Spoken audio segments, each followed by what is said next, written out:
brains.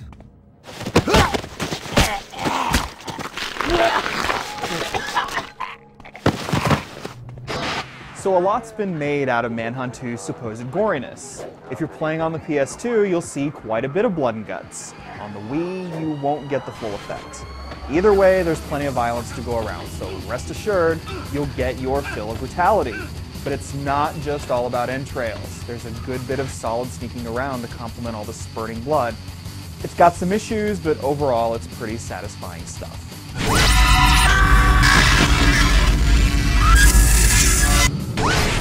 So you play as Dr. Daniel Lamb, a mental asylum escapee who's trying to piece together his past and get to the bottom of some weird, vast medical experiment called the Project.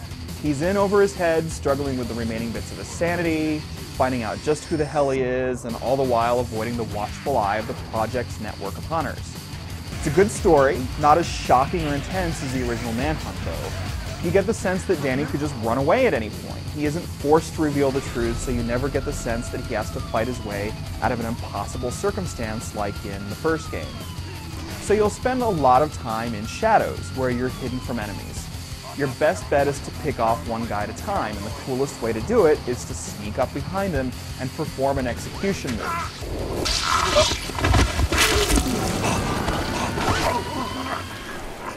The longer you hold the execution button, the more brutal the attack. You'll bash dudes on the head with fire extinguishers, set them on fire, stick their heads in toilets, and push them into machines that grind them to a pulp. And on the Wii, you'll simulate these motions with the remote nunchuck.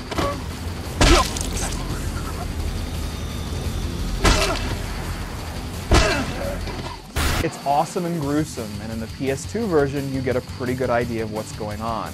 A grainy red filter and scratchy black and white filter flash in and out, but a lot of the gore is pretty clear.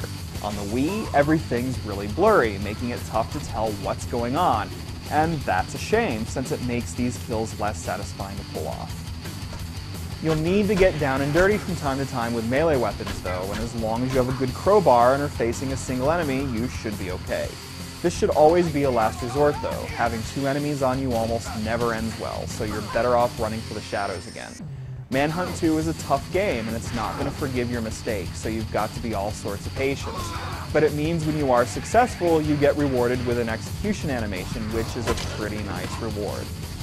You'll also use firearms, and the shooting is decent, though it isn't as viscerally exciting as smashing a guy's head in with a table saw. A headshot is an instant kill, and makes blood spurt from the guy's neck like a fountain. Since Danny is no gun-toting criminal, it makes sense that he's not all that good with a weapon, but the targeting never feels all that tight. There are some issues. The artificial intelligence will go really wonky sometimes, making characters get stuck between objects and forcing you to get their attention so that they'll move. Sometimes they'll run right past you without even noticing you, even when you're in broad daylight. They're also terrible shots, so many bullets will go whizzing right past your head, and they'll spend a lot of time shooting at bare walls for no apparent reason. The Wii Remote also makes things tough sometimes because the A button does so much stuff. If you happen to be standing on top of a body when you try to pull off an execution, you'll pick up the body instead, which will probably lead to your own bloody demise. The PS2 version comes out on top, but both are worth playing if you like sneaking around in video games. Manhunt 2 doesn't quite reach the heights of the grisly, horrifying original, but it's still a good game in its own right, with a high gross-out factor and some tense stealth action to back it up. It's got its issues, but if kicking a dude in the balls and then disemboweling him with a crowbar is your idea of gaming fun, you should check it out.